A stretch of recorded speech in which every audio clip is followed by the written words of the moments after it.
Assalamualaikum warahmatullahi wabarakatuh. Kami dari kelompok 4 yang beranggotakan pertama, Fiatul Hasanah dengan NIM 1952111011.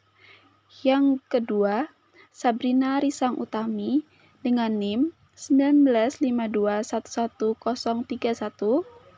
Yang ketiga ada Zelika Nur Afifah dengan NIM 1952111040. Yang keempat ada Ogi Maulana Berliansyah dengan NIM 1952111157. Dan yang terakhir ada Yulia Putri Pratiwi dengan NIM 1952111159. Kami di sini akan mempresentasikan mengenai ETF, yaitu Exchange Trade Fund. Materi yang pertama akan dibacakan oleh Mas Ogi Berliansyah. Baik, langsung saja ke pengertian ETF atau Exchange Trade Fund. ETF adalah produk investasi, yaitu reksadana yang diperdagangkan di bursa.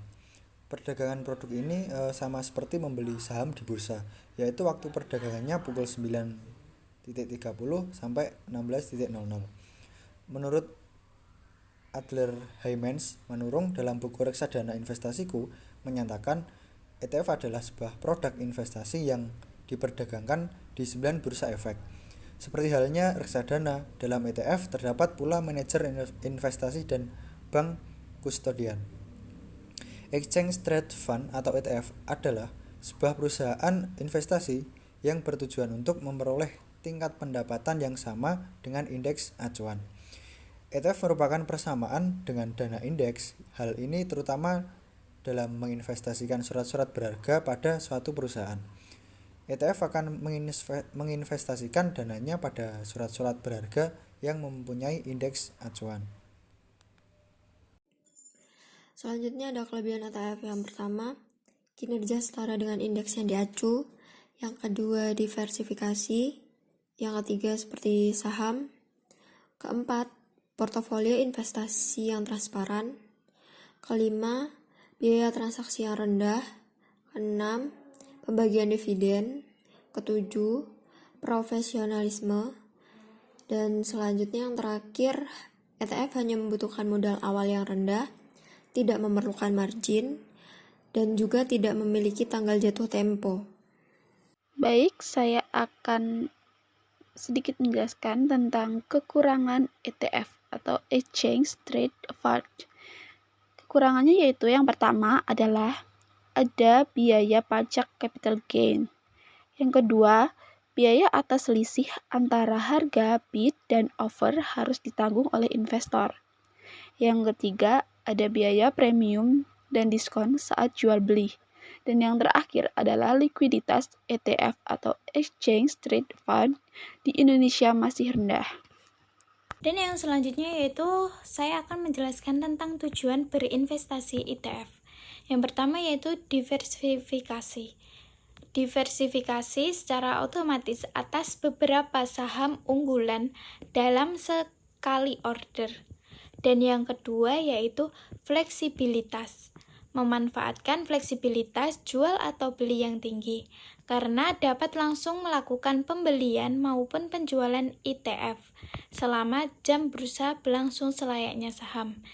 Dan yang selanjutnya yaitu jenis-jenis ETF.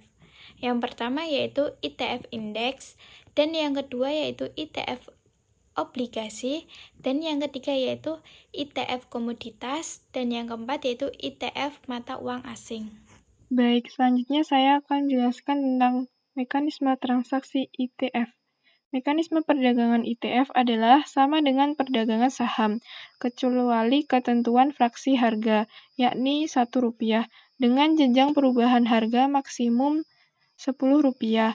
Membeli ETF sama seperti membeli efek-efek yang dicatatkan di BEI, seperti obligasi, saham, rights, serta efek derivatif lainnya. Sebelum membeli, investor harus memilih perusahaan efek atau perusahaan sekuritas yang menjadi wakilnya menuju lantai bursa. Seorang investor harus membuka rekening pada perusahaan efek yang telah ditunjuk. Rekening yang dibuka adalah rekening efek dan rekening dana.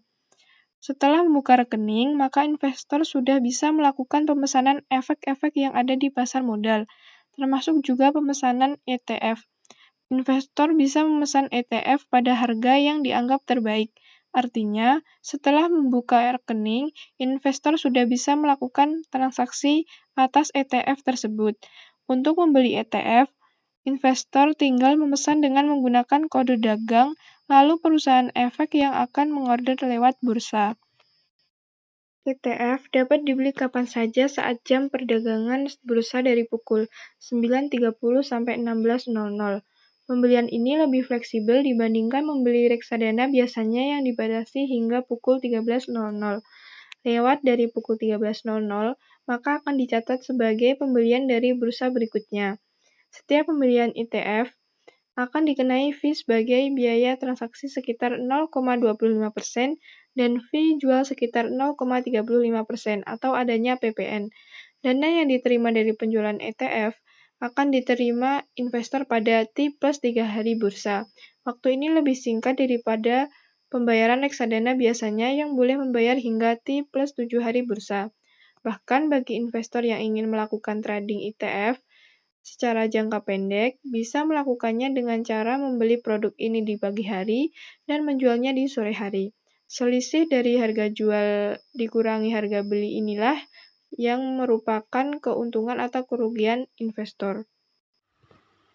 Sekian presentasi dari kelompok kami. Apabila ada kurang dan lebihnya, kami mohon maaf yang sebesar-besarnya. Terima kasih. Wassalamualaikum warahmatullahi wabarakatuh.